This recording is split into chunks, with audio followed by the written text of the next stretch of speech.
ठाणे येथील पाचपाकाडी परिसरातील वंदे मातरम संघाच्या वतीने मागी गणेशोत्सवाचे आयोजन करण्यात आले असून येथे बुधवारी रात्री वनमंत्री गणेश नाईक हे दर्शनासाठी आले होते।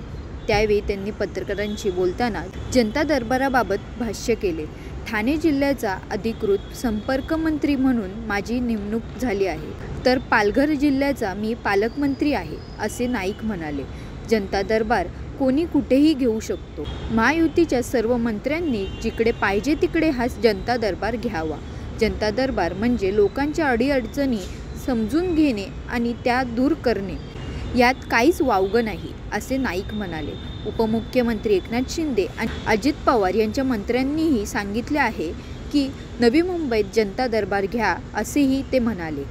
या ठिकाणी आणि वातावरण प्रसन्न आहे आणि भविष्यकाळ चांगला आहे।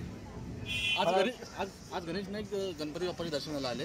गणेश नाईक लवकरच ठाणे जनता दरबार घेणार होते, कधी घेणार होता? ठाण्याचा कधी? बघा, बाब अशी आहे की आता काल माझी ऑफिशियली ठाणे जिल्ह्याचा संपर्क मंत्री म्हणून नेमणूक झालेली आहे। ओके, पालघरचा पालकमंत्री आहे। प्रश्न असा आहे की जनता दरबार कोणी कुठे घेऊ शकतो आणि माझं म्हणणं आहे की महायुतीच्या सर्व मंत्र्यांनी जिथं पाहिजे तिथे जाऊन दरबार घ्यावा। दरबार म्हणजे काय, लोकांच्या अडीअडचणी समजून घेणं आणि दूर करणं, त्याच्यात काय वावड काही नाही, चांगलंच आहे।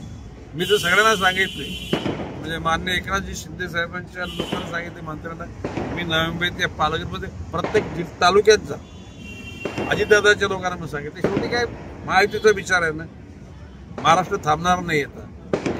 गतिमान, शक्तिमान, प्रकाशमान तो सर आता देवेंद्रजी फडणवीस, एकनाथजी शिंदे, अजितदादा पवार आणि शेवटी त्या पाठीमागे आम्ही आहोतच। पण वाहतूक कोंडीची समस्या ठाण्यामध्ये प्रचंड मोठ्या प्रमाणात आहे। जनता दरबाराच्या माध्यमातून ह्याच्या काही प्रश्नांची उकल होऊ शकते का? आज आपल्या माहिती सांगतो, मी सकाळी 10 वाजता पालघर रेस्टॉरंटला जाऊन भाईंदर पासून गुजरातच्या बॉर्डरपर्यंत ट्रॅफिक जाम होते, त्याच्याकरता सर्व वरिष्ठ अधिकाऱ्यांनी बोलवलं होतं आणि त्या लोकांनी सांगितले एप्रिल एंड पर्यंत किंवा मिडल मे पर्यंत तो रस्ता परिपूर्ण होईल। मी तिथल्या एसपीला पण सांगितलं की दररोज जर कोंडी होणार असेल तर लोकांनी प्रवास कसा करायचा, त्यातल्याबरोबर म्हणजे मनोर वाड्याचा तुमचा रस्ता, त्याविषयी सुद्धा संबंधित अधिकाऱ्यांनी बोललो होतं। मला कोणी सांगितलं नव्हतं, पण मला त्या गोष्टी जाणीव होती म्हणून मी ॲडव्हान्स त्यांना बोलवलं होतं। त्या ठाण्यामध्ये शेवटी ठाणं आपल्या सगळ्यांचं आहे, ठाण्याची सुद्धा अडीअडचणी दूर करण्याकरता गरज पडली तर संबंधित अधिकाऱ्यांना बोलवू आपण।